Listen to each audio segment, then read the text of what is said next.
As you all know by now, probably, the Fed raised interest rates to a range between 475 to 500 basis points. Markets sold off in basically the last hour of the trading day. But yeah, it's quite interesting that they even raised rates, which, in my opinion, is fine. I want interest rates to be risen even more, even further, right? Because inflation is still hot, especially core inflation. Unemployment rate is still low. And yeah, in my opinion, it makes sense to raise interest rates. What it doesn't make sense is QE. Yeah, maybe they, again, it's like 2019, QE, not QE, right? But it is QE, and I'm gonna show you why. Just a moment. No, this is the M2 money supply. We're looking for the total assets, right? Also known as the balance sheet. So, if you remember from 2019, the Fed ended quantitative tightening and started quantitative easing, but they did not call it. This was the repo spike, a bit of history, right? And they started doing quantitative easing, but they did not admit they were doing quantitative easing until the COVID crash happened, right? And they printed and printed and printed. And last spring, summer, they started doing quantitative tightening again, right? And what do you know? We're back on quantitative easing, right? Since the banking collapse of SDBs and the others, right? We're back on QE. So if I remember correctly, they were saying back here or something like that, that there's no, back here when inflation started picking up. They were saying that there's no reason to raise interest rates until QE ends, right? So now they are raising interest rates and they are back on QE. Interesting how the central planning works, right? So we're back on QE, we're bailing out banks, right? I'm so happy, I'm gonna work all day, right? So I'm gonna bail out some banks. Well, it's not directly true for me because I do not live in the United States, but I'm still affected by the, the US dollar, right? Everyone is. So back on QE, the upper range of the interest rates is at 5%. Markets sold off a bit, as I was saying, at the end of the trading day. They are down. They were down a bit again. Still, they are still too high in my opinion, but they could go higher if this continues, right? This is the catalyst for another bull market in my opinion, right? They just cannot let capitalism work, right? In capitalism, you are supposed to fail. If you are too big to fail, then you are too big to exist. So just fail and stop existing. And yeah, again, you're not gonna stop existing. Someone else is gonna buy your assets at 60 cents on the dollar, right?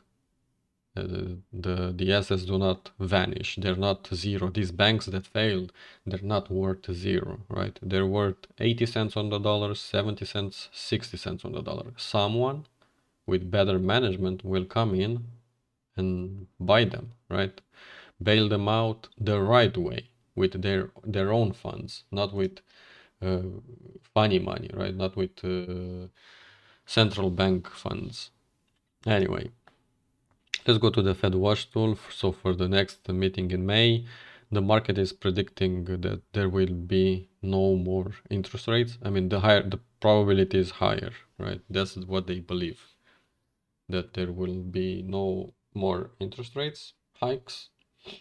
But there's still a good chance that we're gonna see another 25 basis points. In June, again, the market even sees a rate cut already. 20% of the voters would see the target rate at 5.25. So if we get a rate hike at next meeting, the following meeting would be basically flat or even starting to cut rates. But if we go to overall probabilities, and I should zoom in, hopefully this works just fine. Okay, we can see that for the next two meetings, the higher probability is that there will be no more rate hikes. So basically a pause, and starting from July, the market sees, I mean, the higher probability is that we're gonna have rate cuts, right? So basically, from July, the market says, okay, we're gonna be in trouble, the stock market is gonna crash, or something really, really bad is gonna happen, which in my opinion already happened, right? We had a few banks failing, and it would have been even worse if the Fed wouldn't have jumped in and print reserves, right? But it's their fault, right? They made the problem worse. They should have let some banks fail in 2008, right? And since 2020, right? This should not happen. This is immoral, right? It's just that, it's immoral. So basically, obviously, these probabilities will change with time depending on what new inflation reports we're gonna get, and PPI and so on and such and blah blah, right? But right now, there's gonna be a pause in interest rate hikes, and then since July, the market foresees a pivot, right? An actual rate cut. So, as always, I hope you learned something. Actually, before, let's look at the... No, we're looking at the Nasdaq. The Nasdaq should be lower. And usually the Nasdaq will eventually follow Russell, right? So Nasdaq is up here, but the Russell is down here. So they have to meet somewhere. Hopefully sooner rather than later, right? If you're wondering what these two lines are, these are Harry Dent's predictions, right? Because he's saying that it should not go higher than 13,180 basically. And once it breaks 10,000, it's basically 10,088 to be exact. It's basically end game, and there's gonna be a big crash. But if we have more and more inflation, yes, the stock market will probably go down in real terms. But in nominal terms, you should be careful. You should be careful if you're shorting, right? Because in nominal, shorting does not care about real terms. Shorting only cares about nominal terms. So the currency might devalue, but you could see the Nasdaq going to like 30K, right? And I hope that's what we get. I hope we get a currency devaluation, because in my opinion, that's the only way the average Joe is gonna wake up to the fact that the system is rigged against them, and we should go back to sound money of gold and silver, and maybe Bitcoin. We'll see about that. But for now, my bet is in gold and silver. So, thanks for watching, and I hope you learn something. See you next time. Bye.